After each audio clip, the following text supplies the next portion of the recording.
চাঁদপুরে রেলওয়ের জমি জবরদখলের মহোৎসব চলছে।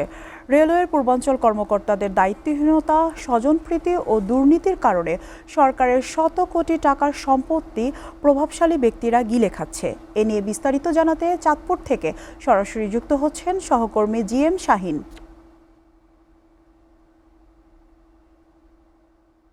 শাহিন, চাঁদপুরে অবৈধ দখলে থাকা রেলের জমি উদ্ধারে রেল বিভাগের কি উদ্যোগ আছে, এ বিষয়ে আমাদেরকে জানাবেন। লোপা দেশের অন্যতম একটি যোগাযোগ ব্যবস্থা এক সময়ের ছিল চাঁদপুর। চট্টগ্রাম এবং লাকসামের পরেই রেলওয়ে পূর্বাঞ্চলের সবচেয়ে গুরুত্বপূর্ণ রেল স্টেশন হলো চাঁদপুর। এই চাঁদপুরে রেলের প্রায় চাঁদপুর বড় স্টেশনের অধীনে রেলের প্রায় ৬৬ একর সম্পত্তি রয়েছে। পাশাপাশি চাঁদপুর অন্যান্য স্টেশনের আন্ডারে অবৈধ সন্ধি রয়েছে, যা চাঁদপুর পৌর এলাকায় স্থাপিত। এই পৌর এলাকার এই সম্পত্তিগুলো রেলের গিলে দখলদার এবং অবৈধ দখলদাররা গিলে গিলে খাচ্ছে। যদি আমি একটু বলতে চাই, এখানে রেলের যে সম্পত্তি রয়েছে শহরের মধ্যে হাজার কোটি টাকার সম্পত্তি। এই সম্পত্তিগুলো দীর্ঘদিন যাবৎ একটি চক্র দখল করে রেখেছে এবং রেল বিভাগের পক্ষ থেকে এই সব সম্পত্তি উদ্ধারে কোনো উদ্যোগ নেওয়া হচ্ছে না।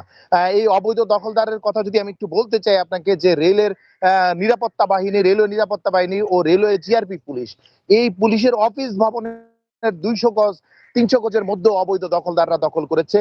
প্রত্যেকটা জায়গায় রেলের মানে যত সম্পত্তি আছে ম্যাক্সিমাম সম্পত্তি অবৈধ দখলদাররা দখল করে রেখেছে এবং এই অবৈধ দখলদার উচ্ছেদে রেলের কোনো কার্যকর উদ্যোগ দেখা যাচ্ছে না। কালে বদ্রে দুই একটি অভিযান হলো, সেই অভিযানগুলো আসলে ফলপ্রসূ হয়নি। অল্প কয়েকটি স্থাপনা অবৈধ উচ্ছেদ করেই তারা উচ্ছেদ অভিযান ক্ষান্ত করেছে। অথচ এই রেলের এই সম্পত্তি যদি লিজ দেওয়া হতো, অর্থাৎ এই রেলের এই সম্পত্তি যারা দখলে আছে তাদেরকে যদি তাদের অথবা সুষ্ঠু ব্যবস্থাপনার মাধ্যমে যদি লিজ দেওয়া হতো, সরকার কোটি কোটি টাকা রাজস্ব পেত। এই অবৈধ দখলদার যদি লোপা, আমি আপনাকে একটু বলতে চাই, যে অবৈধ দখলদার রয়েছে এর মধ্যে 10 থেকে 15% যারা ছিন্নমূল অসহায় মানুষ আছে তারা স্থাপনা গেড়ে বসবাস করছে। বাকি যারা আছে তারা একটি অবৈধ ভাবে দখল করেছে। প্রভাবশালী চক্র, বিশেষ করে বিগত সরকারের সময় এবং এর ধারাবাহিকতা অব্যাহত আছে, তারা দখল করেছে, দখল করে বাণিজ্যিক ভাবে ভাড়া দিয়ে স্থাপনা গড়ে তুলেছে।